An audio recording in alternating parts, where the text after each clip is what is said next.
I thought everything was going so well, but I was wrong. 2 rooms, 2 clocks, 2 final minutes that would not wait for mercy. On September the 25th, 2025, Texas and Alabama delivered the ultimate sentence, minutes apart, in 2 very different ways. In one chamber, a voice spoke about salvation as chemicals slid through clear tubing. In the other, a mask hissed. The air itself turned into an instrument of death. What happened that night wasn't just procedure. It was the end of 2 stories that began years earlier, with a child who never reached her 2nd birthday and a mother who never made it home from her shift. If we're going to talk about justice, we have to look at both rooms. We have to listen to what was said and what wasn't. Let's first see the case of Blaine Keith Milam. Blaine Keith Milam entered the world on December the 12th, 1989. 3 decades later, his name would be known across Texas for one of the state's most harrowing crimes. December 2008, Rusk County, a small trailer. A baby, Amora Carson, 13 months old, caught inside a nightmare no one wants to imagine. Prosecutors would later say the suffering stretched across many hours, fractures, strangulation, bite marks, more than 30. The explanations that followed? Talk of demons, a claimed exorcism. Juries don't weigh theology, they weigh evidence. In 2010, that jury made its call: capital murder, death. Milam's fiancée, the child's mother, would receive life without parole. The next years were paper and time, petitions, affidavits, hearings. Milam's lawyers argued he was intellectually disabled. They challenged bite mark evidence, a forensic method many experts have since discredited. They asked higher courts to step in. The US Supreme Court declined. The clock kept moving. By 2025, there was only one door left: clemency. The Texas Board of Pardons and Paroles said no. The governor did not intervene. The date was set. The procedure, rehearsed countless times in Huntsville, would go forward once more. Evening shadows slid across the bricks of the Huntsville unit on September 25th. Inside, the ritual unfolded with sterile precision.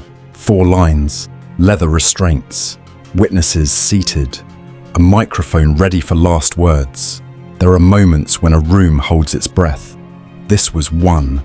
At 6:19 p.m., the lethal injection began to flow. Witnesses saw a grunt, heard a rough snore. Then the body settled into the hard stillness executions are designed for. But before that final quiet, Milam spoke. To the people on the other side of the glass, to the world beyond the prison walls, and maybe to himself. His final words reached for grace. If any of you would like to see me again, I implore you, no matter who you are, to accept Jesus Christ as your Lord and Savior, and we will meet again. I love you all. Bring me home, Jesus. It is possible to despise a crime and still recognize the gravity of the last thing a person says. Those are not contradictions. They're the weight we carry when we talk about the death penalty. 6:40 p.m. The warden pronounced him dead. The paperwork moved. The witnesses stood. Texas added one more line to its long ledger. For some, that night closed a circle, a life taken by some man who deserved the state's most severe punishment. For others, the questions remained. How did bite mark evidence help secure a death sentence so many years ago? What do we do with science that changes after a verdict is sealed? And when we use a process described as humane, do we ever truly reach a place that feels like justice? This is the paradox of capital punishment in Texas. Certainty on paper, uncertainty in the heart. A conviction anchored by a brutal record. An execution framed by contested forensics. The facts are fixed. The feelings are not. It's easy to talk loudly about what should happen. It's harder to stand in that chamber, watch the line go taut on a man's arm, and still be certain of anything. But courts demand certainty. Texas delivered it. And outside the prison, the night kept going. Traffic on the interstate, a convenience store clerk restocking shelves, someone's radio playing a song about coming home. For Amora Carson, there is no home to come back to. That is the shame at the core of this case, the irreducible loss that no sentence can reverse. Now let's see the case of Geoffrey Todd West. He was born in 1975.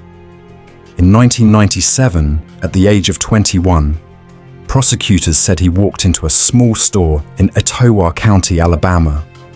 Behind the counter, hid Margaret Parrish Berry, 33 years old, mother of two, trying to survive a moment that gave her no good options.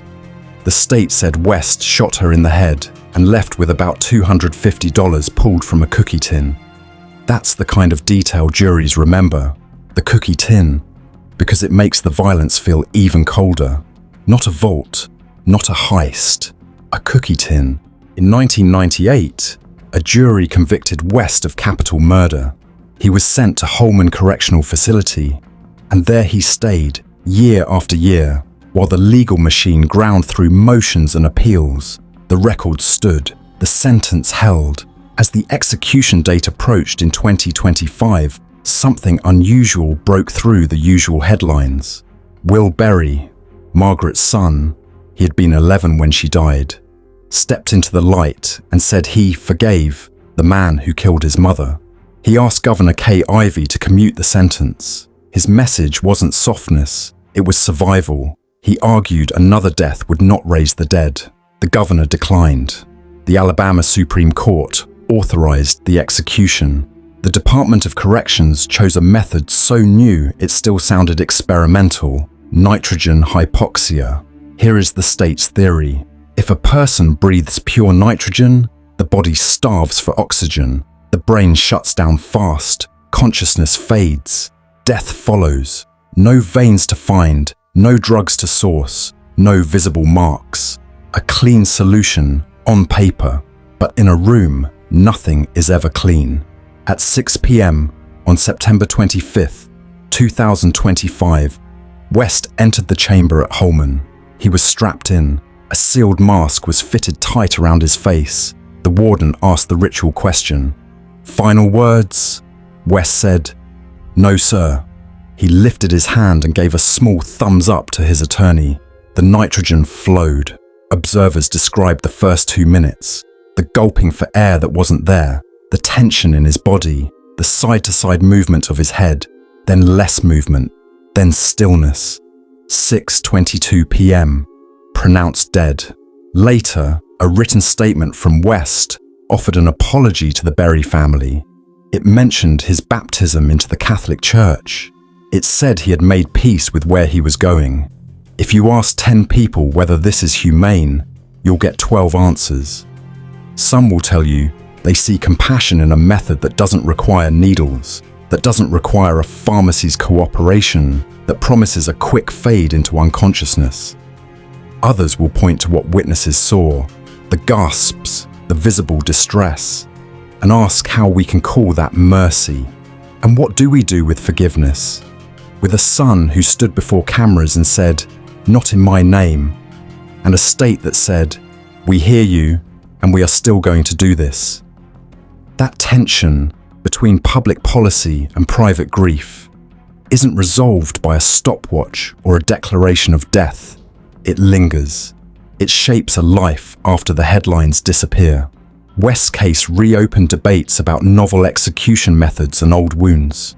It also reminded us, in capital cases, the truth is not just dates and times, it's people. A mother who never came home from work, a boy who grew up without her, a man whose final visible act was a thumbs up, whether to signal courage or resignation or something he couldn't find words for. States will continue to experiment with methods.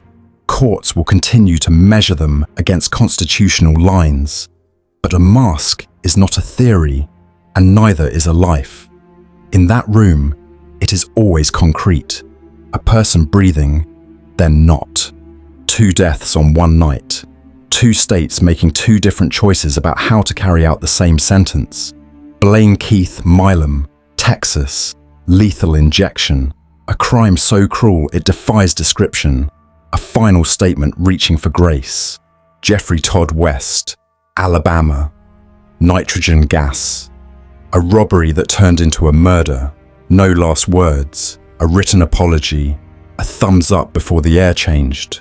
When people say justice was done, what they often mean is that the state did what it said it would do, and sometimes that is enough for them.